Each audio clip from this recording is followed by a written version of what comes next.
I'm getting ready to film another whiteboard series because it is finally time that I tell you guys why I quit my last job. Since this app is going away in January, I figured I would go out with a bang and just completely ruin my digital footprint. Now, in preparation for that series, I've been gathering and compiling and making notes and whatever, but I keep coming back to this one thought, and I think it just deserves its own video. I touched on it briefly in the CEO video. I have a theory that when you work in retail management in corporate America, there is 3 types of managers that you can turn out to be. First one is my favorite. It is the warrior. This is the manager that refuses to drink the Kool-Aid, so to speak. They stand up for their employees. They recognize how corrupt the corporation they work for is. You will never hear the warrior defend the company because the warrior is fighting the company. The hallmark trait of a warrior, though, is that the company hates them.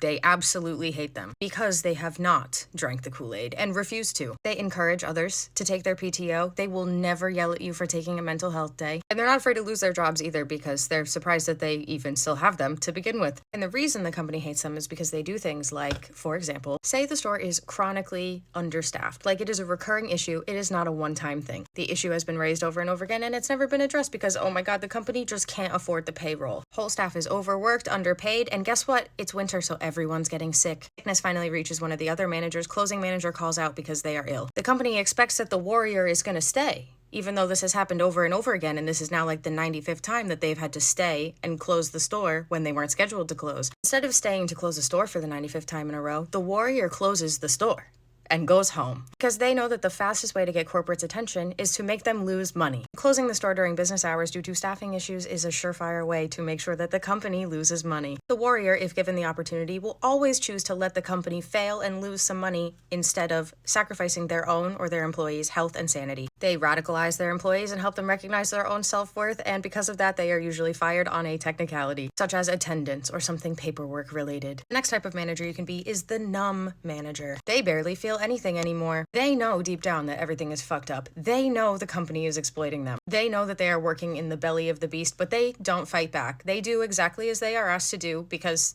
it is their job. And the numb manager probably won't lose their job, but they will struggle to advance because they are not the third type, which we'll get to in a second. Now, I call them the numb manager because the cognitive dissonance that occurs from having to do your job and play the game and pretend while knowing that the corporation is deeply fucked up causes something to happen in your body chemically. I swear to God. You feel like you're playing a game of play pretend every single day. The numb manager does their job as they are asked, but they feel sick inside the entire time. And guess what? Also numb because there's a good chance that this person uses substances to cope. I'm serious. Usually this person has a substance problem. The numb manager probably will never get fired, but they will end up having to quit at some point because their job negatively affects their health. The third and final option is that you become evil. You become a terrible, terrible person. And guess what? The company loves you. You are everything they could have ever asked for. You carry on the cycle of abuse that company thrives on, and you love it. You will take the abuse from your superiors and you will pass it down tenfold. You will get off on how powerful it makes you feel. You yell at people, you make people cry, you tell them they need to come in when they're sick, you expect your 16-year-old cashiers to just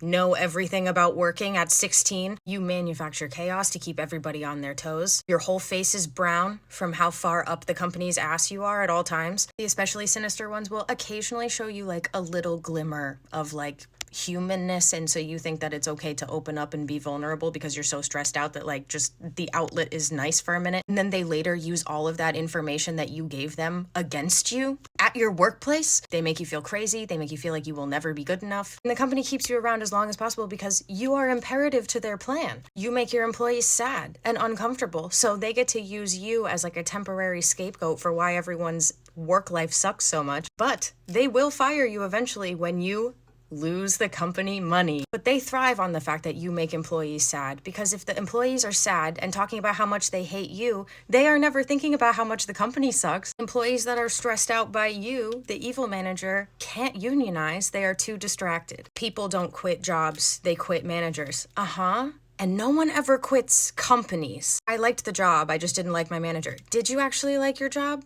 Really think about it. Or were you so distracted by your evil manager that you really never had enough time to sit there and really think about whether you were getting paid fairly or receiving the benefits that you are entitled to, or at the very least not being worn into the ground for minimum wage? Anyways, I hope that made sense. Me personally, I would have loved to be the warrior, and I had elements of it at times, but I was mostly the numb manager. I was like mostly numb, but then as soon as I decided I was going to leave, I would just like flip into warrior mode. I will radicalize as many people as I can before I leave this place. And I don't know if it ever made a difference, but I sure hope it did. Anyways, thank you for letting me get that out of my head. I really appreciate it.